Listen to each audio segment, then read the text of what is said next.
Righteousness, the legal throne of dominion for the sons of God. ጽድቅ የእግዚአብሔር ልጆች የልዑልነት ሕጋዊ ዙፋን። Chapter 2 ምዕራፍ 2 Righteousness, divine enthronement and unchallengeable. Legality of our dominion. ጽድቅ መለኮታዊ ንግሥናችንና የማይሞገት የግዛታችን ሕጋዊነት። The gift of righteousness is not a small doorway we pass through only to forget once we are inside the kingdom. የጽድቅ ስጦታ እንዲህ ወደ መንግሥቱ ከገባን በኋላ የምንረሳው ትንሽ የመግቢያ በር አይደለም። It is the very foundation upon which our identity, authority and dominion are built. ማንነታችን፣ ስልጣናችንና ግዛታችን የተገነቡበት ዋና መሰረት ነው። God did not make us righteous simply so our sins could be forgiven and our conscience relieved. እግዚአብሔር ጻድቅ ያደረገን እንዲሁ ኃጢአታችን ይቅር እንዲባልና ሕሊናችን እንዲያርፍ ብቻ አይደለም። He made us righteous in order to enthrone us. ጻድቅ ያደረገን ሊያነግሰን ነው። The moment righteousness was imputed to us, a throne was assigned to us. ጽድቅ ለእኛ በተቆጠረልን ቅጽበት ዙፋን ተመደበልን። The moment justification was declared over us, dominion became our destiny. መጽደቅ በእኛ ላይ በታወጀበት ቅጽበት ግዛት ዕጣ ፈንታችን ሆነ። Revelation 5 verses 9 and 10 declares with heavenly clarity that Christ redeemed us by his blood and made us kings and priests unto our God, and we shall reign on the earth. የዮሐንስ ራእይ ምዕራፍ 5 ቁጥር 9 እስከ 10 ክርስቶስ በደሙ እንደገዛን ለአምላካችን ምን ነገሥታትና ካህናት እንዳደረገን በምድርም ላይ እንደምንነግስ በሰማያዊ ግልጽነት ያውጃል። This scripture reveals our purpose. ይህ ቅዱስ ቃል ዓላማችንን ይገልጻል። Redemption is not just rescue from sin but recruitment into rulership. ቤዛነት ከኃጢአት መዳን ብቻ ሳይሆን ወደ ገዥነት መመለመል ጭምር ነው። The blood did not merely cleanse us from our past, it commissioned us into our calling. ደሙ ካለፈው ሕይወታችን ብቻ አላነጻንም፣ ይልቁን ወደ ጥሪያችን ሰማያዊ ተልእኮ ሰጠን። Righteousness is not just a spiritual status, it is our royal credential. ጽድቅ እንዲሁ መንፈሳዊ ደረጃ ብቻ አይደለም፣ ንጉሳዊ መታወቂያችን፣ ማረጋገጫችን ነው። It is the heavenly certificate of enthronement. የሰማያዊ ንግሥናችን ምስክር ወረቀት ነው። It is the legal authorization that validates our dominion. ግዛታችንን የሚያጸናጋው ፈቃድ ነው። In God's divine order, no king reigns without righteousness, because righteousness is the atmosphere in which kingship breathes. በእግዚአብሔር መለኮታዊ ሥርዓት ውስጥ ያለ ጽድቅ የሚነግስ ንጉሥ የለም፣ ምክንያቱም ጽድቅ ንግሥና የሚተነፍስበት እባብ ነውና። Isaiah 32 verse 1 declares, Behold, a king shall reign in righteousness. ትንቢተ ኢሳይያስ ምዕራፍ 32 ቁጥር 1 እነሆ ንጉሥ በጽድቅ ይነግሣል በማለት ያውጃል። Righteousness is the throne room environment of rulers. ጽድቅ የገዢዎች የዙፋን ክፍል አካባቢ ነው። Without righteousness, spiritual kingship collapses into insecurity. ያለ ጽድቅ መንፈሳዊ ንግሥና ወደ አለመረጋጋት ይወድቃል። Without righteousness, the believer would live in fear of being unqualified, constantly questioning whether they are worthy to lead, speak, or command. ያለ ጽድቅ አማኝ ብቁ እንዳልሆነ በመፍራት ይኖራል። ለመምራት፣ ለመናገር ወይም ለማዘዝ የሚገባው መሆኑን ዘወትር ይጠራጠራል። Therefore, immediately after granting righteousness, God released another powerful gift, the gift of no condemnation. ስለዚህ ጽድቅን ከሰጠ በኋላ ወዲያውኑ እግዚአብሔር ሌላ ኃይለኛ ስጦታ ለቀቀ። እርሱም ኩነኔ የለም የሚለው ስጦታ ነው። Romans 8 verse 1 triumphantly declares, There is therefore now no condemnation to them which are in Christ Jesus. ወደ ሮሜ ሰዎች ምዕራፍ 8 ቁጥር 1 እንግዲህ በክርስቶስ ኢየሱስ ላሉት አሁን ኩነኔ የለባቸውም በማለት በሌላ አድራጊነት ያውጃል። God understood that kings cannot govern confidently while living under the threat of accusation. ነገሥታት በስጋት ስር ሆነው በልበ ሙሉነት ማስተዳደር እንደማይችሉ እግዚአብሔር ተረድቷል። Condemnation suffocates boldness, weakens authority, and paralyzes leadership. ኩነኔ ድፍረትን ያፍናል፣ ስልጣን ያዳክማል፣ መሪነትን ምሽባ ያደርጋል። So God removed all charges, erased every record of guilt, and granted his son's divine immunity from condemnation to ensure fearless rulership. ስለዚህ እግዚአብሔር ፍርሃት የሌለበትን ግዛት ለማረጋገጥ ሲል ማንኛውንም ክስ አስወገደ፣ እያንዳንዱን የጥፋተኝነት መዝገብ ሰረዘ፣ ለልጆቹም ከኩነኔ መለኮታዊ የመከላከል መብትን ኢሚዩኒቲ ሰጠ። This same principle is reflected in earthly governmental systems. ይህ ተመሳሳይ መርህ በምድራዊ መንግስት ስርዓቶች ውስጥ ይንጸባረቃል። In many nations, government officials, diplomats, and high-ranking leaders operate under legal immunity while in office. በብዙ ሀገሮች የመንግስት ባለስልጣናት፣ ዲፕሎማቶችና ከፍተኛ መሪዎች በስራ ላይ ያሉ በህጋዊ ያለመከሰስ መብት ስር ይሰራሉ። This immunity is not licensed for immorality, but protection against constant accusations that would cripple effective governance. ይህ ያለመከሰስ መብት ለብልግና የሚሰጥ ፈቃድ ሳይሆን ውጤታማ ማስተዳደርን የሚያሰናክሉ ዘወትር ከሚሰነዘሩ ክሶች የሚሰጥ በቃ ነው። Without this immunity, rulers would spend more time defending themselves than leading. ይህ መብት ባይኖረው ገዢዎች ከመምራት ይልቅ ራሳቸውን በመከላከል ብዙ ጊዜያቸውን ያጠፉ ነበር። Likewise, God has secured his ruling sons with righteousness and no condemnation so that they do not collapse under guilt, shame, or fear. በተመሳሳይ ሁኔታ እግዚአብሔር የሚገዙ ልጆቹን በጥፋተኝነት፣ በነፍረት ወይም በፍርሃት እንዳይወድቁ በጽድቅና ኩነኔ ለምን በሚል ስጦታ ጠብቋቸዋል። Dominion must be free from intimidation. ግዛት ከማስፈራራት ነፃ መሆን አለበት። Revelation 5 makes it clear that the blood of Jesus did more than cleanse us. It enthroned us, የዮሐንስ ራእይ ምዕራፍ 5 የኢየሱስ ደም ካነጻን በላይ ነገር እንዳደረገ ግልጽ ያደርጋል። አንገሰን and has made us unto our God kings and priests and we shall reign on the earth። ለአምላካችን ነገሥታትና ካህናት አደረግሽን በምድርም ላይ እንነግሣለን። We were not washed to remain fearful spectators። የታጠብነው ፈሪ ተመልካቾች ሆነን ለመቆየት አይደለም። We were washed to become governing sons። የታጠብነው የሚያስተዳድሩ ልጆች እንዲሆኑ ነው። Psalm 82 affirms divine intention by declaring, I have said ye are gods, and all of you are children of the Most High። መዝሙረ ዳዊት ምዕራፍ 82 እኔ ግን አማልክት ናችሁ ሁላችሁም የልዑል ልጆች ናችሁ አሉ በማለት መለኮታዊውን ሐሳብ ያጸናል። God's children are not spiritual beggars። የእግዚአብሔር ልጆች መንፈሳዊ ለማኞች አይደሉም። They are designed to function as divine representatives who enforce heaven's will on earth። የሰማይን ፈቃድ በምድር ላይ የሚያስፈጽሙ መለኮታዊ ተወካዮች ሆነው እንዲሰሩ ተቀርጸዋል። Psalm 149 further reveals that this high honor of executing judgment is given to all the saints። መዝሙረ ዳዊት ምዕራፍ 149 ይህ ፍርድን የመፈጸም ከፍተኛ ክብር ለቅዱሳን ሁሉ እንደተሰጠ ተጨማሪ ምሕረት ይሰጣል። Righteousness is not a passive identity, it is an active mandate። ጽድቅ ዝምተኛ ማንነት አይደለም፣ ንቁ ተልእኮ ነው። The righteous are heaven's authorized enforcers of justice። ጻድቃን የሰማይ ፍትህ አስፈጻሚዎች ናቸው። They bind spiritual rulers, dismantle dark systems, and establish the order of the kingdom። መንፈሳዊ ገዢዎችን ያስራሉ፣ የጨለማ ስርዓቶችን ያፈርሳሉ፣ የመንግስቱን ስርዓት ያጸናሉ።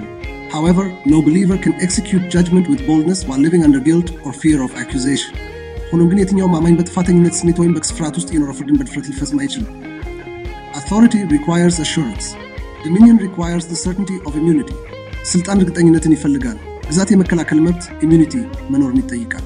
This principle is also seen in the military። ይህ መርህ በውትድርና ውስጥ ይታያል። When a general gives a command, his soldiers do not evaluate his moral life። አንድ ጀነራል ትእዛዝ ሲሰጥ ወታደሮቹ ለመታዘዝ ከመወሰናቸው በፊት ስለ ስነ ምግባራዊ ሕይወቱ ግምገማ ያካሂዳሉ። They respond because his rank is established by official appointment። ምላሽ የሚሰጡት ማዕረጉ በይፋዊ ሹመት ስለተጸና ነው። Even if he has flaws, his rank remains recognized and his words remain enforceable። ድክመቶች ቢኖሩት እንኳን ማዕረጉ ግና እንዳገኘ ይቆያል፣ ቃላቱም ተፈጻሚነት ይኖራቸዋል። His authority flows from his governmental position, not from his moral perfection። ስልጣኑ የሚመነጨው ከመንግስታዊ ደረጃው እንጂ ከስነ ምግባራዊ ፍጹምነቱ አይደለም። So it is with the sons of God። ከእግዚአብሔር ልጆች ጋር ያለው ሁኔታ እንዲህ ነው። We exercise authority not because our behavior is flawless, but because we have been divinely appointed and clothed in Christ's righteousness። ስልጣንን የምንለማመደው ባህሪያችንን ከኔ የለሽ ስለሆነ ሳይሆን መለኮታዊ ሹመት ስላገኘና በክርስቶስ ጽድቅ ስለተለበስን ነው። A king's legal right to rule is not based on perfection of character, but on the certainty of position። አንድ ንጉሥ የመግዛት ሕጋዊ መብቱ በባህሪ ፍጹምነት ላይ ሳይሆን በደረጃው እርግጠኝነት ላይ የተመሠረተ ነው። Likewise, believers are declared righteous not because they are flawless in conduct, but because they are covered in Christ's righteousness, assigned to a throne and given a rank that carries weight in the spirit። በተመሳሳይ ሁኔታ አማኞች ጻድቅ የተባሉት ባካሄዳቸው ፍጹም ስለሆኑ ሳይሆን በክርስቶስ ጽድቅ ስለተሸፈኑ፣ ለዙፋን ስለታጩና በመንፈስ ዓለም ክብደት ያለውን ማዕረግ ስለተሰጡ ነው። Ecclesiastes 8 verse 4 states, where the word of a king is, there is power, and who may say unto him, what are you doing? መክብብ ምዕራፍ 8 ቁጥር 4 የንጉሥ ቃል ስልጣን አለበትና ምን ታደርጋለህ የሚለውስ ማን ነው ይላል። When we speak from our righteous position, our words carry the authority of our throne። ከጽድቅ ደረጃችን ሆነን ስናገር ቃላቶቻችን የዙፋናችንን ስልጣን ይሸከማሉ። Heaven recognizes it, hell fears it, earth aligns with it። ሰማይ ያውቀዋል፣ ሲኦል ይፈራዋል፣ ምድርም ከእርሱ ጋር ትስማማለች። In the natural, no citizen dares question a true king's decree። በተፈጥሯዊው ዓለም ማንኛውም ዜጋ የእውነተኛ ንጉሥን አዋጅ ለመጠራጠር አይደፍርም። In the spirit, no demon has the legal right to challenge the decree of a righteous son speaking under the authority of Christ። በመንፈስ ዓለም ውስጥ በክርስቶስ ስልጣን ስር ሆኖ የሚናገረውን የጻድቅ ልጅ አዋጅ ለመቃወም የትኛውም አጋንንት ሕጋዊ መብት የለውም። Therefore, the gift of righteousness is our enthronement። ስለዚህ የጽድቅ ስጦታ አንግሥናችን ነው። The gift of no condemnation is our divine immunity። ኩነኔ የለም የሚለው ስጦታ መለኮታዊ የመከላከል መብታችን ነው። Together, they form the unshakable basis of our fearless dominion። እነዚህም አንድ ላይ ሆነው ፍርሃት የሌለበት የግዛታችን የማይናወጥ መሠረት ይሆናሉ። We are authorized to reign, fearless in conscience, confident in authority, unstoppable in purpose, and immovable in identity። በህሊና ሳንፈራ፣ በስልጣን ተማምነን፣ በዓላማ ሳንገታና በማንነታችን ሳናወጥ እንድንነግስ ተፈቅዶልናል። Child of God, rise and rule። የእግዚአብሔር ልጅ ሆይ ተነሳና ግዛ። You have been justified. You have been enthroned። ጸድቀሃል፣ ነግሰሃል። You are covered in righteousness and shielded by no condemnation። በጽድቅ ተሸፍነሃል፣ ኩነኔ የለም በሚል ጋሻም ተከልለሃል። Your dominion is not a dream. It is your God-ordained assignment። ግዛት ህልም አይደለም፣ በእግዚአብሔር የታዘዘ ተልእኮህ ነው። The divine righteousness የልጆች መለኮታዊ ችሎትና በጽድቅ የመግዛት ተልእኮ። Psalm 82 opens with a powerful unveiling of our identity and authority in Christ. God standeth in the congregation. Of the mighty, he judgeth among the gods. Psalm 82 verse 1. መዝሙረ ዳዊት ምዕራፍ 82 በክርስቶስ ያለን ማንነትና ስልጣን በኃይለኛ መገለጥ በመግለጽ ይጀምራል። እግዚአብሔር በአማልክት ማህበር ቆመ፣ በአማልክት መካከል ይፈርዳል። መዝሙረ ዳዊት ምዕራፍ 82 ቁጥር 1. In this scene, God is not seated but standing, indicating urgency and judgment. በዚህ ትዕይንት ውስጥ እግዚአብሔር አልተቀመጠም፣ ይልቁን ቆሟል። ይህ ማጣዳፊነትና ፍርድን ያሳያል። He stands in the midst of those he calls, gods which he later identifies as children of the Most High. Psalm 82 verse 6. አማልክት ብሎ በጠራቸው መካከል ይቆማል፣ እነዚህንም ቆይቶ የልዑል ልጆች በማለት ይለያቸዋል። መዝሙረ ዳዊት ምዕራፍ 82 ቁጥር 6. This is not a poetic image. It is a spiritual courtroom where God evaluates how his sons are ruling on his behalf. ይህ የግጥም ምስል አይደለም። እግዚአብሔር ልጆቹ በእርሱ ስም እንዴት እየገዙ እንደሆነ የሚገመትበት መንፈሳዊ ችሎት ነው። He is not questioning their identity as sons. He is examining whether they are exercising dominion with justice and righteousness. የልጅነት ማንነታቸውን እየተጠራጠረ አይደለም፣ በፍትህና በጽድቅ ግዛትን እየተለማመዱ መሆኑን እየመረመረ ነው እንጂ። Then the voice of God speaks with holy urgency. How long will he judge unjustly and accept the persons of the wicked? Selah. Psalm 82 verse 2. በመቀጠል የእግዚአብሔር ድምፅ በቅዱስ አጣዳፊነት ይናገራል። እስከ መቼ በአመፃ ትፈርዳላችሁ? ለኃጥአን ፊት እስከ መቼ ታደላላችሁ? ሴላ። መዝሙረ ዳዊት ምዕራፍ 82 ቁጥር 2. God is addressing rulers who have allowed injustice to go unchallenged. እግዚአብሔር እያነጋገረ ያለው ክፉ ሳይገታ እንዲቀጥል የፈቀዱትን ገዢዎች ነው። He is not asking whether they possess authority. He is asking why they have tolerated wickedness. ስልጣን አላችሁ ወይ ብሎ እየጠየቀ አይደለም፣ ክፋትን ለምን ታገሳችሁ ብሎ እየጠየቀ ነው እንጂ። This reveals that sonship is not just a privilege to enjoy. It is a responsibility to fulfill. ይህም ልጅነት እንዲሁ የሚዝናኑበት መብት ብቻ ሳይሆን የሚወጡት ኃላፊነት መሆኑን ይገልጻል። Sons are not called to be passive observers in a world filled with injustice. ልጆች ግፍ በሞላበት ዓለም ውስጥ ዝምተኛ ተመልካቾች እንዲሆኑ አልጠሩም። They are called to be active rulers who confront darkness, dismantle oppression, and enforce the will of heaven on earth. ጨለማን የሚጋፈጡ ጭቆናን የሚያፈርሱና የሰማይን ፈቃድ በምድር ላይ የሚያስፈጽሙ ገዢዎች እንዲሆኑ ተጠርተዋል። God then issues a clear royal command. Defend the poor and fatherless. Do justice to the afflicted and needy. Deliver the poor and needy. Rid them out of the hand of the wicked. Psalm 82 verses 3 and 4. በመቀጠል እግዚአብሔር ግልጽ የሆነ ንጉሳዊ ትእዛዝ ይሰጣል። ለድሆችና ለድሃ አደጎች ፍረዱ፣ ለችግረኛውና ለምስኪኑ ጽድቅ አድርጉ፣ ድሆችና ምስኪኖችን አድኑ፣ ከኃጥአን እጅ አስጥሏቸው። መዝሙረ ዳዊት ምዕራፍ 82 ቁጥር 3 እስከ 4. This is not a gentle encouragement for compassion. It is a governmental assignment. ይህ እንዲሁ ለራኛ የሚሰጥ ለስላሳ ማበረታቻ አይደለም፣ የመንግስት ተልእኮ ነው። Sons are placed in the earth not only to represent God but to legislate his righteousness. ልጆች በምድር ላይ የተቀመጡት እግዚአብሔርን ለመወከል ብቻ ሳይሆን ጽድቁን ለመደንገግ ጭምር ነው። They act as ambassadors of heaven who carry the Father's heart, enforce his justice, rescue the oppressed, and establish divine order in areas ruled by darkness. የአብን ልብ የሚሸከሙ ፍርዱን የሚያስፈጽሙ የተጨቆኑትን የሚያድኑና በጨለማ በሚገዙ አካባቢዎች መለኮታዊ ስርዓትን የሚያጸኑ የሰማይ አምባሳደሮች ሆነው ይሰራሉ። To reign as sons is to understand that righteousness is not only a gift we receive. It is the legal foundation from which we govern. እንደ ልጆች መግዛት ማለት ጽድቅ የምንቀበለው ስጦታ ብቻ እንዳልሆነ መረዳት ነው፣ የምንገዛበት ሕጋዊ መሰረት ነው እንጂ። When we walk in righteousness consciousness, we lead with boldness, pray with authority, confront evil without fear, and deliver the oppressed with conviction. በጽድቅ ንቃት ስንመላለስ በድፍረት እንመራለን፣ በስልጣን እንጸልያለን፣ ክፋትን ያለ ፍርሃት እንጋፈጣለን፣ እንዲሁም የተጨቆኑትን በጽናት እናድናለን። We are not ordinary believers fighting to survive. በሕይወት ለመቆየት የምንታገል ተራማኞች አይደለም። We are divine representatives commissioned to rule from our position in Christ. በክርስቶስ ካለን ደረጃ ሆነን እንድንገዛ ተልእኮ የተሰጠን መለኮታዊ ተወካዮች ነን። We are not waiting for permission to act. We were born into rulership through the gift of righteousness. ለመስራት ፈቃድ አንጠብቅም፣ በጽድቅ ስጦታ አማካኝነት ወደ ገዥነት ተወልደናል። We are not intimidated by darkness. We are commissioned to displace it. በጨለማ አንፈራራም፣ ጨለማውን እንድናስወግድ ተልእኮ ተሰጥቶናል። We are not silent worshippers. We are governmental voices in the courtroom of heaven and authoritative executors of justice in the earth.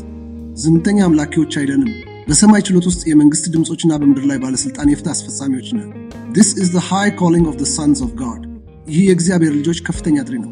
We are summoned into the divine council to rule with confidence, execute justice with boldness, and restore righteous order in a world waiting for the manifestation of true sons. እውነተኛ ልጆች እስኪገለጡ በሚጠባበቅ ዓለም ውስጥ በልበሙሉነት እንድንገዛ፣ ፍርድን በድፍረት እንድንፈጽምና የጽድቅን ስርዓት እንድንደርስ ወደ መለኮታዊ ምክር ቤት ጠርተናል። The crisis of misrule and the urgent call to restore order.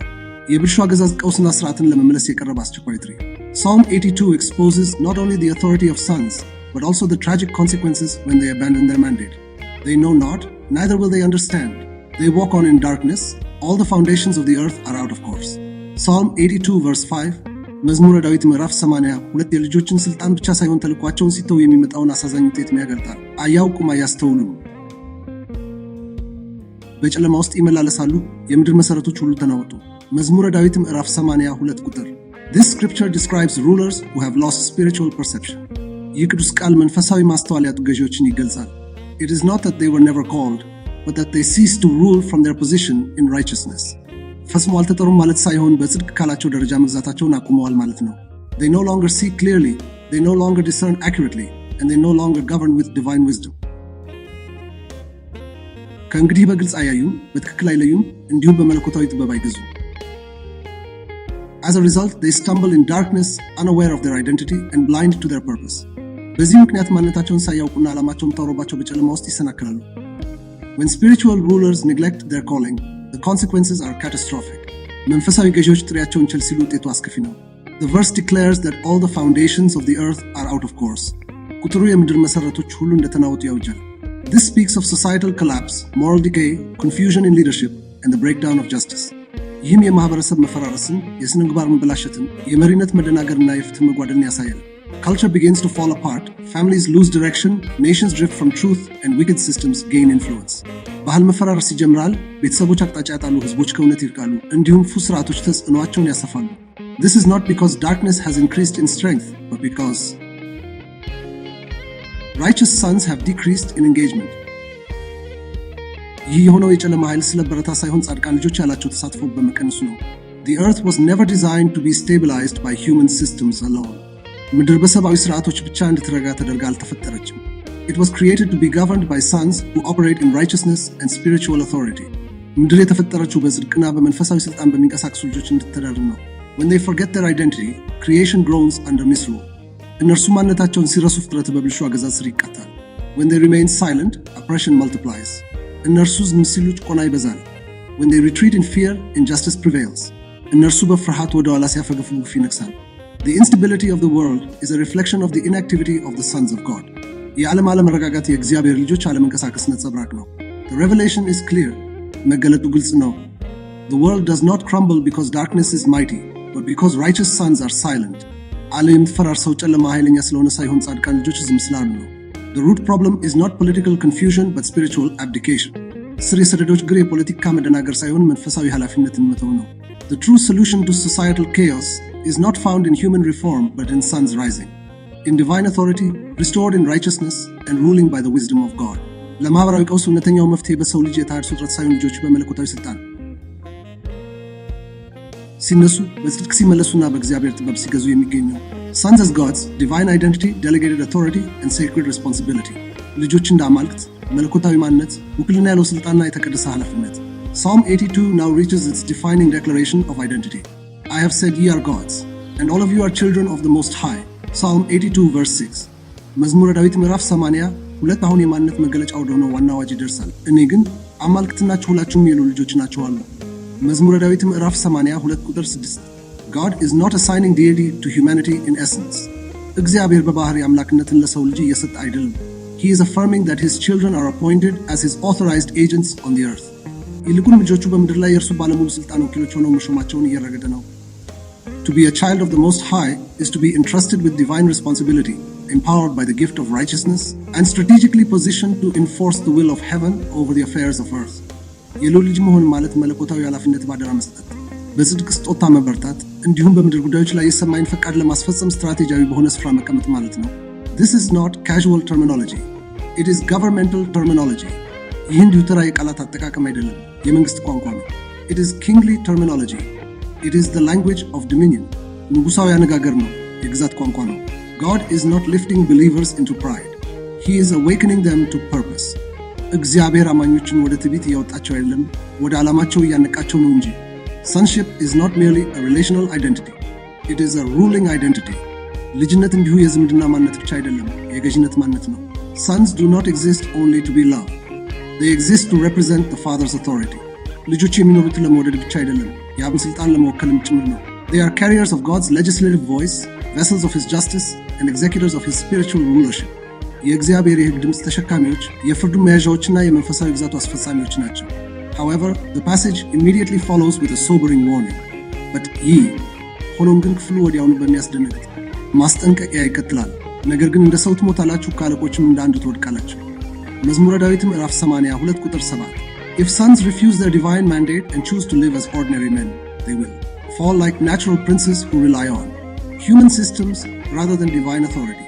ልጆች መለኮታዊ ተልኳቸውን እንዲካሉና እንደ ተራ ሰው ለመኖር ከመረጡ በመለኮታዊ ስልጣን ፈንታ በሰብአዊ ስርዓቶች እንደሚታመኑ ምድራዊ አለቆች ይወድቃሉ። Failure to walk in righteousness conscious identity results not in the loss of salvation but in the forfeiture of rulership. በጽድቅ ንቃት ማንነት ውስጥ አለመመላለስ ውጤቱ የደህንነት መጥፋት ሳይሆን የገዥነት መብት ማጣት ነው። Sons who live beneath their calling experience defeat, not because darkness is stronger, but because their faith in their identity is weaker. ከጥሪያቸው በታች የሚኖሩ ልጆች ሽንፈት ይገጥማቸዋል። ይህም የሆነው ጨለማው በርቱ ሳይሆን በማንነታቸው ላይ ያላቸው እምነት ስለሌለ ነው። This is a call to seriousness. ይህ ወደ ቁም ነገር የቀረበ ጥሪ ነው። Sonship gives us identity. Identity unlocks authority. Authority demands responsibility. ልጅነት ማንነትን ይሰጠናል። ማንነት ስልጣን ይከፍታል። ስልጣን ኃላፊነትን ይጠይቃል። If we walk in our true identity as sons, we rule with confidence. እንደ እውነተኛ ልጆች በማንነታችን ስንመላለስ በሙሉነት እንገዛለን። If we neglect it, we fall into the same limitations as those who live under earthly systems. ቸል ካልነው ግን በምድራዊ ስርዓቶች ስር እንደሚኖሩት ሰዎች በገደቦች ውስጥ እንወድቃለን። Sons who forget they are kings will live like slaves. ነገስታት መሆናቸውን የሚረሱ ልጆች እንደ ባሪያ ይኖራሉ። Believers who abandon righteousness conscious living will default into fear, defeat, and spiritual silence. በጽድቅ ንቃት መኖርን የሚተዙ አማኞች ወደ ፍርሃት፣ ወደ ሽንፈትና ወደ መንፈሳዊ ዝምታ ይገባሉ። The revelation is unmistakable. መገለጡ ግልጽ ነው። Our sonship provides us with authority, but it is our belief in and acceptance of that sonship that determines whether we reign with Christ or collapse like ordinary men. ልጅነታችን ስልጣን ይሰጠናል፣ ነገር ግን ከክርስቶስ ጋር ነግስ ወይም እንደ ተራ ሰዎች እንውደቅ የሚለውን የሚወስነው ያን ልጅነት ማመናችንና መቀበላችን ነው።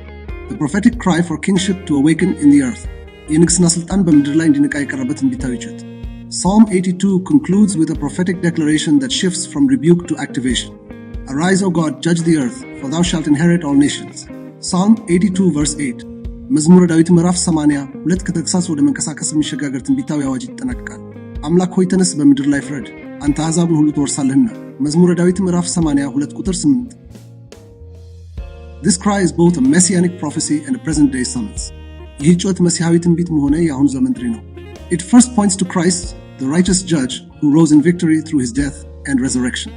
በመጀመሪያ በሞቱና በትንሣኤው በድል የተነሳውን ጻድቅ ፈራጅ ክርስቶስን ያመለክታል። Yet it does not end there. This rising continues through his body, the church. ሆኖም ግን በዚያ አያበቃም። ይህ መነሳት በሥጋው ማለትም በቤተ ክርስቲያን በኩል ይቀጥላል።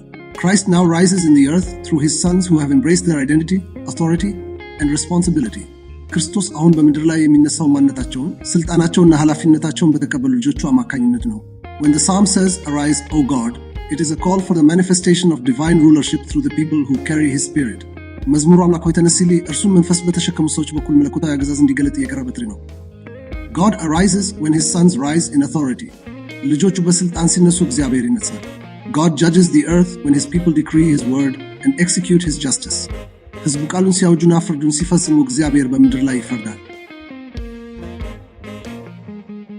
God inherits nations when believers preach the gospel with boldness, war in the spirit with understanding, and enforce his finished victory with unwavering confidence. አማኞቹ ወንጌልን በድፍረት ሲሰብኩ፣ በመንፈስ በማስተዋል ሲሆኑ፣ እንዲሁም የተፈጸመውን ድል በማይናወጥ በሙሉነት ሲያስፈጽሙ እግዚአብሔር አሕዛብን ይወርሳል። This cry is not passive. It is a demand for activation. ይህ ጩኸት ዝምተኛ አይደለም፣ ወደ ሥራ ለመግባት የሚቀርብ ጥያቄ ነው።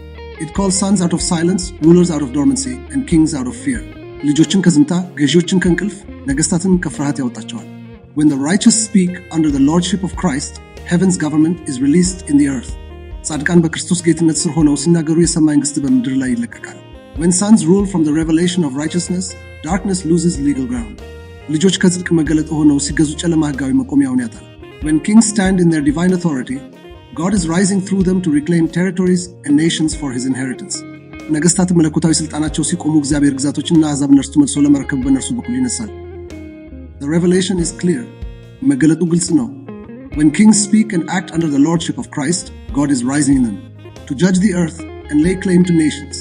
ነገስታት በክርስቶስ ጌትነት ስር ሆነው ሲናገሩና ሲሰሩ እግዚአብሔር በምድር ላይ ለመፍረድና አሕዛብን የራሱን ለማድረግ በእነርሱ ውስጥ ይነሳል። Worship as warfare and spiritual legislation. አምልኮ እንደ ውጊያና መንፈሳዊ ደንብ። Psalm 149 reveals that worship is far more than a musical expression. It is a spiritual strategy and a governmental act.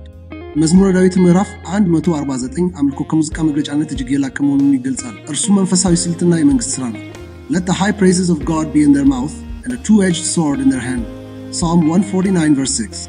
የእግዚአብሔር ምስጋና በጉሮሯቸው ነው፣ ሁለት አፍ ያለውም ሰይፍ በእጃቸው ነው። መዝሙረ ዳዊት ምዕራፍ 149 ቁጥር 6። The psalm begins with joyful celebration, yet quickly transitions into imagery of battle and authority. መዝሙሩ በደስታ አከባበር ይጀምራል፣ ነገር ግን በፍጥነት ወደ ውጊያና ወደ ስልጣን ምስል ይሸጋገራል። This teaches us that true worship is not entertainment, it is enthronement. ይህ የሚያስተምረን እውነተኛ አምልኮ መዝናኛ እንዳልሆነ ነው፣ እርሱም ግስና ነው። It positions the sons of God in their rightful place of spiritual rulership. የእግዚአብሔር ልጆች በትክክለኛው የመንፈሳዊ ገዥነት ስፍራቸው ላይ ያስቀምጣቸዋል። High praises are not ordinary songs. They are declarations that lift God's sovereignty above every circumstance and elevate believers into a ruling posture. ከፍተኛ ምስጋናዎች ተራ መዝሙሮች አይደሉም። የእግዚአብሔርን ሉዓላዊነት ከሁኔታዎች ሁሉ በላይ ከፍ የሚያደርጉ አማኞችን ወደ ገዥነት አቋም የሚያሸጋግሩ አዋጆች ናቸው። Praise shifts atmospheres, breaks the hold of fear, silences accusation, and aligns the heart of the worshipper with heaven's authority. ምስጋና ድባብን ይለውጣል፣ የፍርሃትን ቁጥር ይሰብራል፣ ክስን ያሰኛል፣ እንዲሁም የአምላኪውን ልብ ከሰማይ ስልጣን ጋር ያስተካክላል። When sons worship with revelation, they are not merely moved emotionally. They are activated spiritually. ልጆች በመገለጥ ሲያመልኩ ስሜታቸው ብቻ አይደለም የሚነካው፣ በመንፈሳዊ ይነካሉ። The two-edged sword placed in their hand represents the word of God, as confirmed by Hebrews 4 verse 12 and Ephesians 6 verse 17. በእጃቸው የተቀመጠው ሁለት አፍ ያለው ሰይፍ የእግዚአብሔርን ቃል ይወክላል። ይህም ወደ ዕብራውያን ሰዎች ምዕራፍ 4 ቁጥር 12 እና ወደ ኤፌሶን ሰዎች ምዕራፍ 6 ቁጥር 17 ላይ ተረጋግጧል። In this moment, priestly worship merges with kingly legislation. በዚህ ቅጽበት የካህናት አምልኮ ከንጉሳዊ ደንብ ማውጣት ጋር ይዋሃዳል። In worship, we do not simply sing, we decree. In adoration, we do not retreat, we legislate divine justice. በአምልኮ ውስጥ እንዲሁ አንዘምርም፣ እናውጃለን። በአምልኮ ውስጥ ወደ ኋላ አናፈገፍግም፣ መለኮታዊ ፍትህን እንደነጋለን። True praise ignites boldness, sharpens spiritual discernment, and releases prophetic authority. እውነተኛ ምስጋና ድፍረትን ያቀጣጥላል፣ መንፈሳዊ ማስተዋልን ይሳላል፣ እንዲሁም ትንቢታዊ ስልጣን ይለቃል። Worship moves believers from earthly worry to heavenly rulership. አምልኮ አማኞችን ከምድራዊ ጭንቀት ወደ ሰማያዊ ገዥነት ያሸጋግራቸዋል። It pulls them out of fear and thrusts them into dominion. ከፍርሃት ያወጣቸዋል፣ ወደ ግዛት ይገፋቸዋል። It places a spiritual sword in their hand, enabling them to speak the word with power and enforce the will of God against spiritual resistance. በእጃቸው መንፈሳዊ ሰይፍን ያስቀምጣል። ይህም ቃሉን በኃይል እንዲናገሩና የእግዚአብሔርን ፈቃድ በመንፈሳዊ ተቃውሞዎች ላይ እንዲያስፈጽሙ ያስችላቸዋል። The revelation is clear. True worship is not passive. It is active government. መገለጡ ግልጽ ነው። የእውነተኛ አምልኮ ዝምተኛ አይደለም፣ እርሱም እኮ መንግስት ነው። When we praise with understanding, we shift into the kingly execution of God's will. በማስተዋል ስናመሰግን የእግዚአብሔርን ፈቃድ ወደ መፈጸም ንጉሳዊ ሥራ እንሸጋገራለን። Executing written judgments and restraining wicked powers. የተጻፉ ፍርዶችን መፈጸም እና ክፉ ኃይላትን መግታት። Psalm 149 reveals that the saints are not bystanders in spiritual warfare. They are active enforcers of divine justice. መዝሙረ ዳዊት ምዕራፍ 149 ቅዱሳን በመንፈሳዊ ውጊያ ውስጥ ተመልካቾች ብቻ እንዳልሆኑ ይገልጻል። እነርሱም መለኮታዊ የፍትህ አስፈጻሚዎች ናቸው። To execute vengeance upon the heathen and punishments upon the people, to bind their kings with chains and their nobles with fetters of iron, to execute upon them the judgment written, this honor have all his saints. Praise ye the Lord. Psalm 149 verses 7 and 9. በአሕዛብ ላይ በቀልን በወገኖች ላይ መቅሰፍትን ያደርጉ ዘንድ ነገሥታቶቻቸውን በሰንሰለት መኳንቶቻቸውን በብረት ግርግራኝ ያስሩ ዘንድ። The vengeance mentioned in this passage is not a call to physical retaliation or human violence. በዚህ ክፍል የተጠቀሰው በቀል ወደ ሥጋዊ ብድር መመለስ ወይም ወደ ሰብአዊ ጥቃት የሚጠራጠር አይደለም። It represents spiritual judgment against demonic powers, oppressive systems, and wicked influences that resist the reign of God's kingdom. ይልቁንም የእግዚአብሔርን መንግስት አገዛዝ በሚቃወሙ የአጋንንት ኃይሎች፣ ጨቋኝ ስርዓቶችና ክፉ ተጽዕኖዎች ላይ የሚደረግ መንፈሳዊ ፍርድን ይወክላል። When the psalm speaks of binding their kings with chains, it is referring to the spiritual restraint of demonic principalities and territorial spirits that attempt to dominate nations, cities, families, and individual lives. መዝሙሩ ነገሥታቶቻቸውን በሰንሰለት ማሰር ሲል አሕዛብን፣ ከተማዎችን፣ ቤተሰቦችና የግል ሕይወቶችን ለመቆጣጠር የሚሞክሩትን አጋንንታዊ አለቅነቶችና የአካባቢው መናፍስት መንፈሳዊ ገዳን ማመልከት ነው። This aligns perfectly with the words of Jesus in Matthew 18 verse 18. Whatsoever ye shall bind on earth shall be bound in heaven, ይህም በማቴዎስ ወንጌል ምዕራፍ 18 ቁጥር 18 ላይ ካለው የኢየሱስ ቃል ጋር ፍጹም ይስማማል። በምድር የምታስሩት ሁሉ በሰማይ የታሰረ ይሆናል። The sons of God are not powerless observers. የእግዚአብሔር ልጆች ኃይል የሌላቸው ተመልካቾች አይደሉም። They have been authorized to bind spiritual darkness through decrees that are aligned with God's will and spoken with the authority of righteousness. ከእግዚአብሔር ፈቃድ ጋር በተሰለፉና በጽድቅ ስልጣን በሚነገሩ አዋጆች መንፈሳዊ ጨለማን እንዲያስሩ ስልጣን ተሰጥቷቸዋል። To execute upon them, the judgment written reveals a crucial truth. We do not create new decrees. የተጻፈውን ፍርድ በእነርሱ ላይ ያደርጉ ዘንድ የሚለው ሐረግ አንድ ወሳኝ እውነትን ይገልጻል። እኛ አዳዲስ አዋጆችን አንፈጥርም። We enforce what has already been written in Scripture and established through the finished work of Christ. እኛ በቅዱሳት መጻሕፍት አስቀድሞ የተጻፈውና በክርስቶስ የማዳን ሥራ የተረጋገጠውን እናስፈጽማለን። Colossians 2 verse 15 confirms that Jesus has already spoiled principalities and powers and made a public spectacle of them through the cross. ወደ ቆላስይስ ሰዎች ምዕራፍ 2 ቁጥር 15 እንደሚያረጋግጠው ኢየሱስ አለቅነትና ስልጣናትን ገፎ በመስቀል ላይ በግልጽ አሳይቷቸዋል። The battle has already been won. ውጊያው ቀድሞውን በድል ተጠናቋል። Our assignment is to legally enforce Christ's victory through prayer, prophetic declaration, intercession, spiritual warfare, and righteous living. የእኛ ተልእኮ በጸሎት፣ በትንቢታዊ አዋጅ፣ በምልጃ፣ በመንፈሳዊ ውጊያና በጽድቅ አኗኗር የክርስቶስን ድል በሕግ ማስፈጸም ነው። The psalm concludes with a stunning statement. This honor have all his saints. መዝሙሩ በሚያስደንቅ አረፍተ ነገር ይጠናቀቃል። ለቅዱሳን ሁሉ ይህች ክብር ናት። This authority is not limited to a select group of leaders or spiritual giants. ይህ ስልጣን በተመረጡ ጥቂት መሪዎች ወይም በመንፈሳዊ ግዙፎች ላይ ብቻ የተገደበ አይደለም። Every believer who stands in the righteousness of Christ carries this honor, this privilege, and this responsibility. በክርስቶስ ጽድቅ የቆመ ያንዳንዱ አማኝ ይህን ክብር፣ ይህንን መብትና ይህን ኃላፊነት ይሸከማል። The sons of God are not pleading for victory. They are executing written judgments. የእግዚአብሔር ልጆች ድልን ለማግኘት አይለምኑም፣ እነርሱ የተጻፉ ፍርዶችን ያስፈጽማሉ። They are governing from a place of triumph. የሚገዙት ከድል ስፍራ ሆነው ነው። They are restraining wickedness through authority rooted in righteousness and enforced by the word of God. በጽድቅ ላይ በተመሰረተና በእግዚአብሔር ቃል በሚጸና ስልጣን ክፋትን ይገታሉ። The revelation is unmistakable. The saints are not begging for victory. መገለጡ ግልጽ ነው። ቅዱሳን ድልን ለማግኘት አይለምኑም። They are enforcing written judgment against darkness through the authority of righteousness and the power of God's word. በጽድቅ ስልጣንና በእግዚአብሔር ቃል ኃይል በጨለማ ላይ የተጻፈውን ፍርድ ያስፈጽማሉ እንጂ። Kings reign by righteousness and walk in fearless authority through no condemnation. ነገስታት በጽድቅ ይነግሳሉ፣ በኩነኔ በሌለበት ፍጹም ስልጣን ያለ ፍርሃት ይመላለሳሉ። A king cannot reign in fear. ንጉሥ በፍርሃት ውስጥ ሊነግስ አይችልም። Dominion requires boldness, and boldness is born from righteousness. ግዛት ድፍረትን ይጠይቃል፣ ድፍረት ደግሞ ከጽድቅ ይወለዳል። Scripture makes this clear in Isaiah 32 verse 1, which declares, Behold, a king shall reign in righteousness. ትንቢተ ኢሳይያስ ምዕራፍ 32 ቁጥር 1 ነው ንጉሥ በጽድቅ ይነግሳል በማለት ይህንን እውነት ግልጽ ያደርገዋል። Righteousness is not merely a spiritual state. It is a legal foundation. ጽድቅ እንዲሁ መንፈሳዊ ሁኔታ ብቻ አይደለም፣ እርሱ ሕጋዊ መሰረት ነው። It is the divine authorization that gives us the right to sit, speak, and legislate in the name of Christ. በክርስቶስ ስም እንድንቀመጥ፣ እንድናገርና ሕግ እንድንደነግ መብት የሚሰጠን መለኮታዊ ፈቃድ ነው። Without righteousness, rulership is illegal. ያለ ጽድቅ ገዥነት ሕገወጥ ነው። With righteousness, rulership becomes inevitable. በጽድቅ ገዥነት የማይታጠፍ ይሆናል። However, the enemy understands that he cannot remove our righteousness in Christ, so he attacks our confidence through condemnation. ሆኖም ግን ጠላት በክርስቶስ ያለን ጽድቅ ሊያስወግድ እንደማይችል ስለሚረዳ በኩነኔ አማካኝነት በራስ መተማመናችን ይተናኮላል። A condemned heart is a fearful heart. የተኮነነ ልብ ይፈራል ልብ ነው። It loses courage, hesitates in authority, and withdraws in insecurity. ድፍረትን ያጣል፣ በስልጣን ላይ ያመነታል፣ እንዲሁም ባልተረጋ ስሜት ወደ ኋላ ያፈገፍጋል። That is why God not only gave us righteousness as our identity, but also no condemnation as our protection. እግዚአብሔር ጽድቅ እንደማንነታችን ብቻ ሳይሆን ኩነኔ የለም የሚለውን እንደጥበቃችን የሰጠን ለዚህ ነው። Romans 8 verse 1 declares, There is therefore now no condemnation to them which are in Christ Jesus. ወደ ሮሜ ሰዎች ምዕራፍ 8 ቁጥር 1 እንግዲህ በክርስቶስ ኢየሱስ ላሉት አሁን ኩነኔ የለባቸውም በማለት ያወጃል። No condemnation is divine immunity.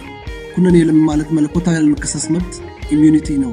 It shields us from accusation, silences the voice of guilt, eliminates fear of failure, and empowers us to function with fearless confidence in our divine mandate.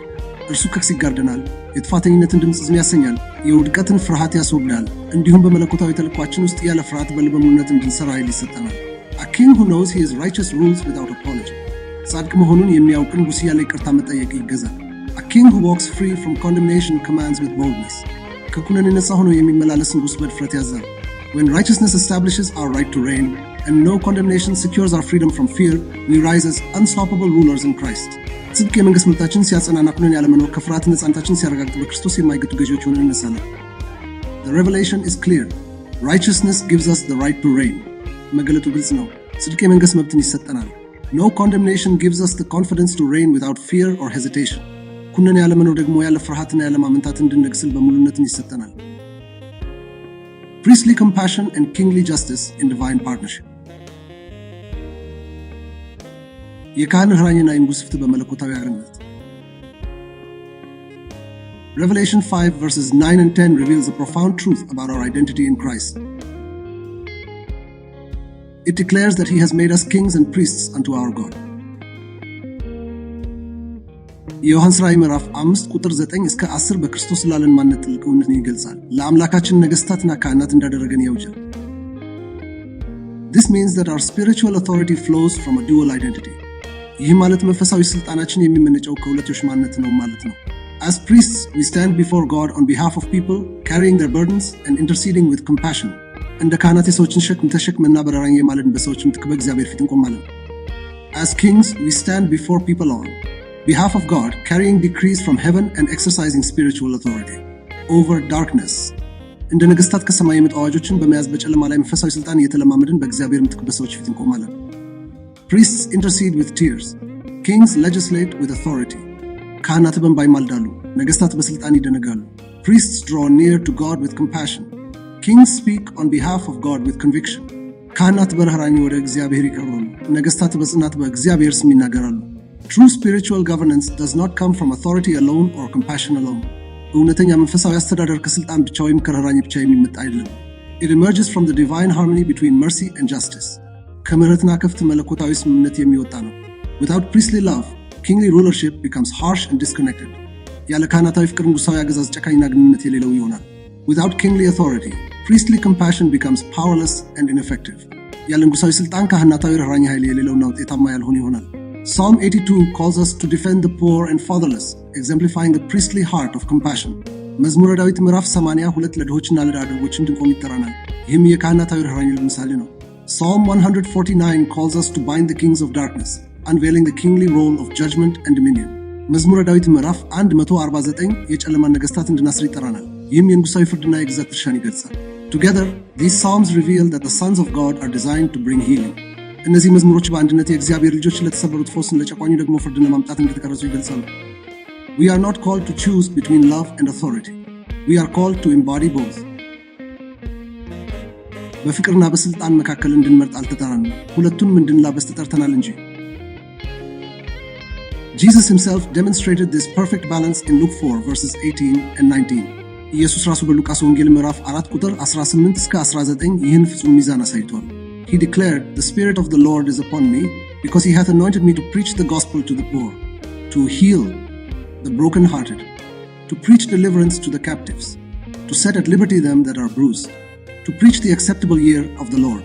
እንዲህ ሲል አወጀ፣ የጌታ መንፈስ በእኔ ላይ ነው፣ ለድሆች ወንጌልን ሰብክ ዘንድ ቀብቶኛልና፣ ለታሰሩትን መፈታትን፣ ለዕውሮች ማየትን ሰብክ ዘንድ፣ የተገፉትን በነጻነት ሰድድ ዘንድ፣ የተወደደችውን የጌታን ዓመት ሰብክ ዘንድ ልኮኛል። In one proclamation, He both comforted the afflicted and liberated the oppressed. በአንድ አዋጅ ውስጥ የተቸገሩትን አጽናና፣ የተጨቆኑትን ነጻ አወጣ። He wept as a priest and ruled as a king. እንደ ካህን አለቀሰ፣ እንደ ንጉሥም ገዛ።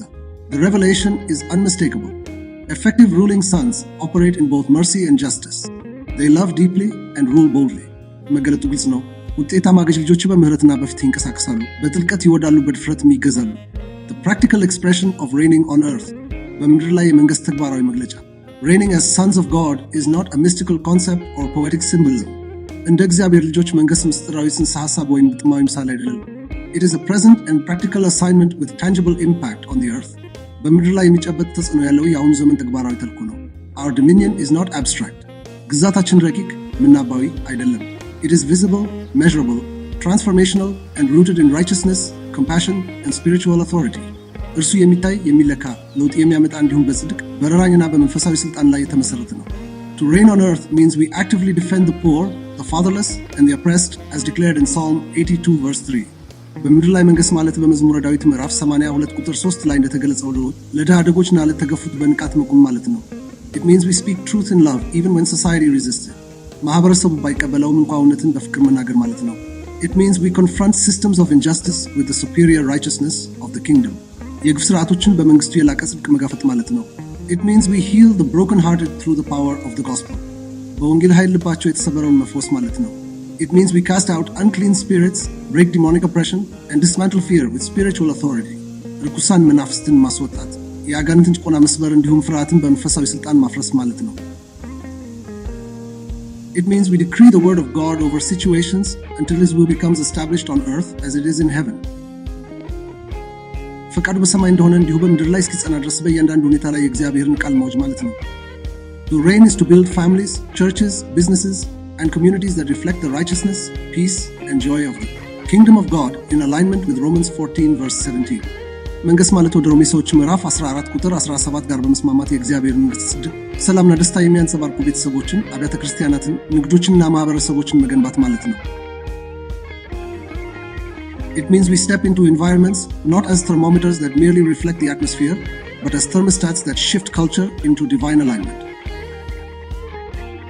ይህ ማለት ወደ ተለያዩ አካባቢዎች ስንገባ የዚያን ቦታ ድባብ ዝም ብሎ እንደሚያሳይ ቴርሞሜትር ሳይሆን ባህሉን ወደ መለኮታዊ አሰላለፍ እንደሚለውጥ ቴርሞስታት መሆን ማለት ነው። It means we model integrity in leadership, refusing bribery, manipulation, and compromise. ጉቦ፣ መጭበርበርና አላስፈላጊ ስምምነትን እንዲህ በማለት በመሪነት ውስጥ የታማኝነት ምሳሌ መሆን ማለት ነው። It means we allow priestly worship to ignite kingly transformation in everyday life. በዕለት ተዕለት ሕይወት ውስጥ የካህናት አምልኮ መንፈሳዊ ለውጥን እንዲያቀጣጥል መፍቀድ ማለት ነው። In this divine pattern, worship is not escapism. It is empowerment. በዚህ መለኮታዊ ንድፍ ውስጥ አምልኮ ከእውነት መሸሻ አይደለም፣ እርሱ ኃይል ማግኛ ነው። Authority is not arrogance. It is stewardship. ስልጣን ትዕቢት አይደለም፣ እርሱ መጋቢነት፣ ኃላፊነት ነው። Dominion is not domination. It is righteous influence administered through love and backed by heaven. ግዛት ሌሎችን መጨቆን አይደለም፣ እርሱ በፍቅር የሚመራና በሰማይ የሚደገፍ የጽድቅ ተስፋ ነው። The revelation is clear. To reign is to bring heaven's order into earth's disorder, spiritually, morally, emotionally, socially, and governmentally through righteousness, compassion, prayer, decree, and bold obedience. መገለጡ ግልጽ ነው። መንገስ ማለት በጽድቅ፣ በርህራሄ፣ በጸሎት፣ በአዋጅና በደፋርታዥነት አማካኝነት በመንፈሳዊ፣ በስነ ምግባራዊ፣ በስሜታዊ፣ በማህበራዊና በመንግስታዊ ዘርፎች የሰማይን ስርዓት ወደ ምድር ምስቅልቅል ማምጣት ነው። A kingly confession to activate your authority. ስልጣንህን ለማንቀሳቀስ የሚረዳ የንግስና ኑዛዜ አዋጅ። A king does not think silently. ንጉስ በዝምታ አያስብም። A king declares openly. ንጉስ በይፋ ያውጃል። In the realm of the spirit, authority is not activated by silent agreement, but by bold declaration spoken from a heart established in righteousness. በመንፈስ ዓለም ውስጥ ስልጣን የሚንቀሳቀሰው በዝምታ በመስማማት ሳይሆን በጽድቅ ከጸናል በሚወጣ ደፋር አዋጅ ነው። Speaking truth in faith is how kings legislate. በእምነት እውነትን መናገር ነገስታት ሕግ የሚደነጉበት መንገድ ነው። It is how sons enforce what has already been written. ልጆች አስቀድሞ የተጻፈውን የሚያስፈጽሙት በዚህ ነው። Therefore, speak this confession aloud with conviction and understanding. ስለዚህ ይህን ኑዛዜ በጽናትና በማስተዋል በድምፅ ተናገር። I am the righteousness of God in Christ. እኔ በክርስቶስ የእግዚአብሔር ጽድቅ ነኝ። I am washed by the blood and appointed as a king and priest unto God. በደሙ የታጠብኩ ለእግዚአብሔር ንጉሥና ካህን ሆኜ የተሾምኩ ነኝ። I reign on the earth under the lordship of Jesus Christ. በኢየሱስ ክርስቶስ ጌትነት ስር በምድር ላይ ነግሳለሁ። I defend the poor and the fatherless. ለድሆችና ለድሃ አደጎች እቆማለሁ። I do justice to the afflicted and needy. ለችግረኛውና ለምስኪኑ ጽድቅን አደርጋለሁ። I deliver the oppressed from the hand of the wicked. የተገፉትን ከኃጥአን እጅ አስጥላለሁ። The high praises of God are in my mouth, and the two-edged sword of his word is in my hand. የእግዚአብሔር ምስጋና ባፌ ነው፣ ሁለት አፍ ያለውም የቃሉ ሰይፍ በእጄ ነው። I bind what heaven forbids, and I loose what heaven permits, for it is written, whatsoever ye shall bind on earth shall be bound in heaven. የማቴዎስ ወንጌል ምዕራፍ 18 ቁጥር 18 ሰማይ የከለከለውን አስራለሁ፣ ሰማይ የፈቀደውን እፈታለሁ፣ በምድር የምታስሩት ሁሉ በሰማይ የታሰረ ይሆናል ተብሎ ተጽፏልና። የማቴዎስ ወንጌል ምዕራፍ 18 ቁጥር 18 I execute the judgment written, for this honor have all his saints. መዝሙረ ዳዊት ምዕራፍ 149 ቁጥር 9 የተጻፈውን ፍርድ ፈጽማለሁ፣ ለቅዱሳን ሁሉ ይህች ክብር ናት ተብሏል። መዝሙረ ዳዊት ምዕራፍ 149 ቁጥር 9 I declare with confidence that where the word of a king is, there is power. መጽሐፍ መክብብ ምዕራፍ 8 ቁጥር 4 የንጉሥ ቃል ሥልጣን አለበት ብዬ በሙሉነት አውጃለሁ። መጽሐፈ መክብብ ምዕራፍ 8 ቁጥር 4 Therefore I will speak as a son of God with boldness. ስለዚህ እንደ እግዚአብሔር ልጅ በድፍረት እናገራለን። I refuse condemnation, for there is therefore now no condemnation to them, which are in Christ Jesus. ወደ ሮሜ ሰዎች ምዕራፍ 8 ቁጥር 1 ኩነኔን እምቢ እላለሁ፣ በክርስቶስ ኢየሱስ ላሉት አሁን ኩነኔ የለባቸውም ተብሏልና። ወደ ሮሜ ሰዎች ምዕራፍ 8 ቁጥር 1 I reign in life through the abundance of grace and the gift of righteousness as declared in Romans 5 verse 17. ወደ ሮሜ ሰዎች ምዕራፍ 5 ቁጥር 17 ላይ እንደተገለጠው በጸጋ ብዛትና በጽድቅ ስጦታ በሕይወት እነግሣለሁ። In Jesus name, amen. በኢየሱስ ስም አሜን። This confession is not mere words. ይህን ኑዛዜ ዝም ብሎ ቃል አይደለም። It is legislative speech. እርሱ የሕግ ድንጋጌ ንግግር ነው። It is the spiritual activation of authority. እርሱ የሥልጣን መንፈሳዊ እንቅስቃሴ ነው። It is the language of kings and the posture of sons who refuse to live beneath their divine mandate. እርሱ የነገሥታት ቋንቋና ከመለኮታዊ ተልኳቸው በታች ለመኖር እምቢ ያሉ ልጆች አቋም ነው። Final revelation, Psalm 82 reveals our identity and responsibility. የመጨረሻ መገለጥ መዝሙረ ዳዊት ምዕራፍ 82 ማንነታችንና ኃላፊነታችንን ይገልጻል። Psalm 149 reveals our weaponry and authority. መዝሙረ ዳዊት ምዕራፍ 149 ትጥቃችንና ስልጣናችንን ይገልጻል። Together, they establish the sons of God as righteous rulers, priestly warriors, and kingly legislators who are empowered to govern earth on behalf of heaven. እነዚህም በአንድነት የእግዚአብሔር ልጆች ጻድቃን ገዢዎች፣ ካህናታዊ ተዋጊዎችና ንጉሳዊ ደንጋጊዎች ሆነው በሰማይ ምድርን እንዲያስተዳድሩ መስራታቸውን ያረጋግጣል። The sons who stand in the courtroom and rule in the earth. በችሎቱ ፊት የሚቆሙና በምድር ላይ የሚገዙ ልጆች። Psalm 82 opens with a heavenly courtroom scene where God stands among his sons, evaluating how they are ruling on his behalf. መዝሙረ ዳዊት ምዕራፍ 82 እግዚአብሔር በልጆቹ መካከል ቆሞ በእርሱስ እንዴት እየገዙ እንደሆነ በሚገመግምበት የሰማይ ችሎት ትዕይንት ይጀምራል። Psalm 149 ends with a royal celebration where saints rise in legislative warfare, executing written judgments and binding oppressive powers. መዝሙረ ዳዊት ምዕራፍ 149 ቅዱሳን በሕግ አውጭነት ውጊያ በሚነሱበት፣ የተጻፉ ፍርዶችን በሚፈጽሙበትና ጨቋኝ ኃይላትን በሚያስሩበት ንጉሣዊ በዓል ይጠናቀቃል። Between these two psalms, a profound truth emerges. በእነዚህ ሁለት መዝሙሮች መካከል አንድ ጥልቅ እውነት ይወጣል። We are not spiritual spectators. እኛ መንፈሳዊ ተመልካቾች አይደለም። We are judicial participants in the government of God. በእግዚአብሔር መንግሥት ውስጥ የፍትህ ተሳታፊዎች ነን። We are children of the Most High who have been authorized as kings to enforce His will, empowered as priests to intercede with His compassion, and assigned as righteous rulers to prevent the earth from collapsing under injustice and darkness. እኛ ፈቃዱን እንድናስፈጽም እንደ ነገሥታት ሥልጣን የተሰጠን፣ በረራኛው እንድንማልድ እንደ ካህናት የተበረታታን፣ እንዲሁም ምድር በግፍና በጨለማ ስር እንዳትፈራርስ እንደ ጻድቃን ገዢዎች የተመደብን የሉ ልጆች ነን። Righteousness is our legal enthronement. ጽድቅ ሕጋዊ ንግሥናችን ነው። No condemnation is our immunity. ኩነኔ ያለመኖር መለኮታዊ ጥበቃችን፣ ያለመከሰስ መብታችን ነው። Dominion is our inherited mandate. ግዛት የወረስነው ተልኳችን ነው። Worship is our activation. አምልኮ ማንቂያችን ነው። The word is our weapon. ቃሉ መሳሪያችን ነው። Authority is our posture. ስልጣን አቋማችን ነው። Revelation is our fuel. Compassion is our nature. ርኅራኄ ባህሪያችን ነው። Justice is our assignment. ፍትህ ስራችን ነው። መገለጥ ነዳጃችን ነው። Confidence is our atmosphere. ልበ ሙሉነት ድባባችን ነው። We are not waiting for a future age to reign. ለመንገስ የወደፊቱን ዘመን አንጠብቅም። We reign now in life through the abundance of grace and the gift of righteousness as declared in Romans 5 verse 17. ወደ ሮሜ ሰዎች ምዕራፍ 5 ቁጥር 17 ላይ እንደተገለጠው በጸጋ ብዛትና በጽድቅ ስጦታውን በሕይወት እንነግሣለን። As sons established in righteousness, we do not echo the fears of the world. በጽድቅ የጸናን ልጆች እንደመሆናችን የዓለምን ፍርሃት አንደግምም። We release the decrees of heaven. እኛ የሰማይን አዋጆች እንለቃለን። We do not panic when nations shake. ሕዝቦች ሲናወጡ አንደነግጥም። We stabilize foundations through prayer, proclamation, righteous leadership, holy governance, and bold obedience.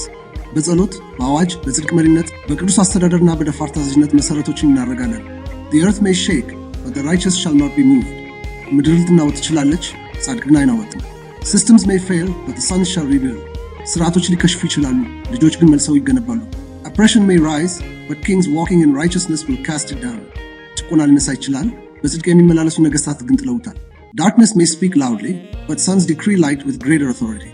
ጨለማ ጮክ ብሎ ለናገር ይችላል፣ ልጆች ግን በላቀ ሥልጣን ብርሃን ያውጃሉ። We are not the audience. እኛ ተመልካቾች አይደለም። We are the answer. እኛ መልሱ ነን። We are not incidental. እኛ እንዲሁ በአጋጣሚ የተገኘን አይደለም። We are governmental. We are not endangered. እኛ አደጋ ላይ አይደለም። we are enthroned እኛ ነግሰናል። እኛ የመንግስት ነን። we are kings and priests under Christ and we shall reign on the earth እኛ በክርስቶስ ስር ነገስታትና ካህናት ነን፣ በምድርም ላይ እንነግሳለን። reigning through righteousness, living every day from the throne በጽድቅ መንገስ በየቀኑ ከዙፋኑ ላይ መኖር። beloved, reigning is not only a spiritual position ወዳጆች ሆይ መንገስ መንፈሳዊ ደረጃ ብቻ አይደለም። it is a daily lifestyle እርሱ የዕለት ተዕለት የህይወት ዘይቤ ነው። it is not just a doctrinal truth እርሱ እንዲሁ የዶክትሪን እውነት ብቻ አይደለም። it is a mindset that must govern how we think, speak, pray, decide, lead, confront and live እርሱ እንዴት እንደምናስብ፣ እንደምናገር፣ እንደምንጸልይ፣ እንደምንወስን፣ እንደምንመራ፣ እንደምንጋፈጥና እንደምንኖር ሊገዛ የሚገባ አስተሳሰብ ነው። to reign in life is to operate every moment from the consciousness of righteousness rather than the fear of failure በህይወት መንገስ ማለት ከውድቀት ፍርሃት ይልቅ በእያንዳንዱ ቅጽበት ከጭንቀት መነሳት ማለት ነው። it is to live from a place of authority rather than anxiety ከጭንቀት ይልቅ ከስልጣን ስፍራ መኖር ማለት ነው። it is to face challenges not as a struggling survivor but as a seated ruler in Christ ተግዳሮቶችን ለመትረፍ እንደሚታገል ሰው ሳይሆን በክርስቶስ እንደተቀመጠ ገዥ መጋፈጥ ማለት ነው። to reign is to pray not as a victim pleading for escape but as a king commanding calm መንግስት ማለት ለማምለጥ እንደሚማጸን ተጠቂ ሳይሆን ጸጥታን እንደሚያዝን ንጉስ መሰለኝ ማለት ነው። it is to confront darkness not from fear but from dominion ጨለማን መጋፈጥ ከፍርሃት ሳይሆን ከግዛት መነሳት ነው። it is to engage life not as one trying to achieve victory but as one enforcing a victory already secured by Christ ሕይወትን መጋፈጥ ለማግኘት እንደሚጥር ሰው ሳይሆን ቀድሞውኑ በክርስቶስ የተረጋገጠውን ድል እንደሚያስፈጽም ሰው ነው። this is the mandate of Psalm 82 and the celebration of Psalm 149 ይህ የመዝሙረ ዳዊት ምዕራፍ 82 ተልኮና የመዝሙረ ዳዊት ምዕራፍ 149 አከባበር ነው። the sons of God are rising in righteousness የእግዚአብሔር ልጆች በጽድቅ እየተነሱ ነው። they are standing in the courtroom በችሎት ውስጥ ቆመዋል። they are ruling in the earth በምድር ላይ እየገዙ ነው። they are executing the written judgment የተጻፈውን ፍርድ እየፈጸሙ ነው። they are rebuilding foundations መሰረቶችን መልሰው እየገነቡ ነው። they are enforcing divine order መለኮታዊ ስርዓትን እያስፈጸሙ ነው። they are reigning now አሁን እየነገሱ ነው።